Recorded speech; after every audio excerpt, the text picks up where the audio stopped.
في نوع من البشر اول ما بيخش حياتك بتحس قد ايه انت في حلم، قد ايه الانسان ده بيرفكت، هو ازاي بيحبك كده، وبتلاقيه دايما بيغرقك حب وهدايا واهتمام، كلام حب عمرك ما سمعته قبل كده. بس الحقيقه الشخص ده مش جاي يحبك انت، ده جاي يحب نفسه اللي شايفها في عينيك.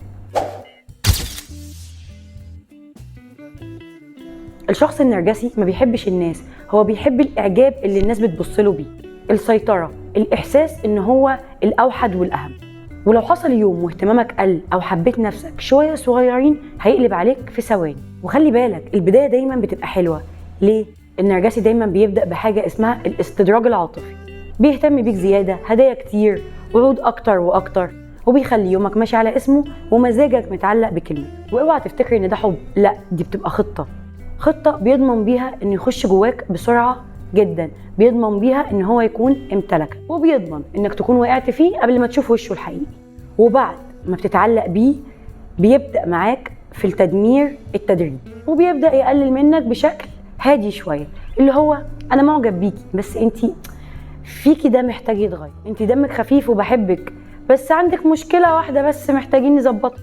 وبيبدا يهز ثقتك في نفسك بالتدريج، وبيخليك تشوف نفسك من خلال نظراته هو ومرايته هو. ولما تعترض هيقلب الدور عليك، زي انا بعمل كل ده علشانك، انا بحبك، انت ليه مش عايزه تفهمي، وانت بتعملي معايا كده ليه؟ وده كله اسمه تلاعب نفسي، بيخليك تشك في نفسك وتصدق ان انت المشكله. خلي بالنا ان الشخص النرجسي اجتماعي جدا، لان هو بيعرف يتكلم ويلون في الكلام.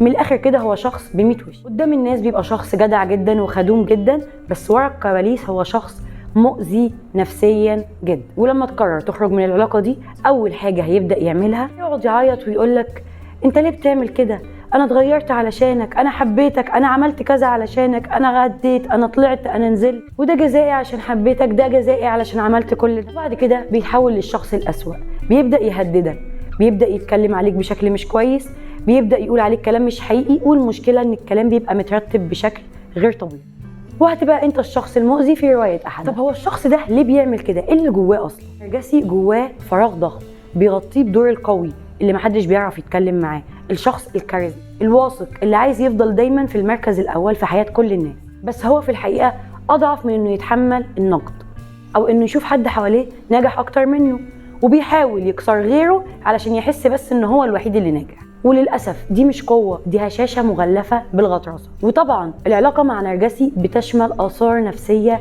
كتيرة جدا، تفقد ثقتك في نفسك، بتحس دايما انك محتاج تعتذر، وبيخليك في توتر مستمر، ودايما عندك شك في قراراتك، ودايما محتاج تبرر كلامك، ومشاعرك دايما في حالة دفاع او هجوم. وبتوصل لنقطة بتسأل نفسك فيها هو بجد انا وحش قوي كده؟ في النهاية النجاة من علاقة مع نرجسي دي مش رفاهية، انت بتنقذ حياة. واللي بيقطع علاقة نرجسية ده مش انسان ضعيف، ده انسان قوي جدا قرر يختار حياته ويشوف نفسه، يبعد عن اي حد بيقلل منه وبيكسر طموحاته. فلو انت او انت في علاقة زي دي انقذ نفسك، ابعد، اختار نفسك وحبها. مفيش حد بيتغير، فما تضعفش قدام دموعه، واختار نفسك وانقذ حياتك، فانت تستحق الافضل. سلام.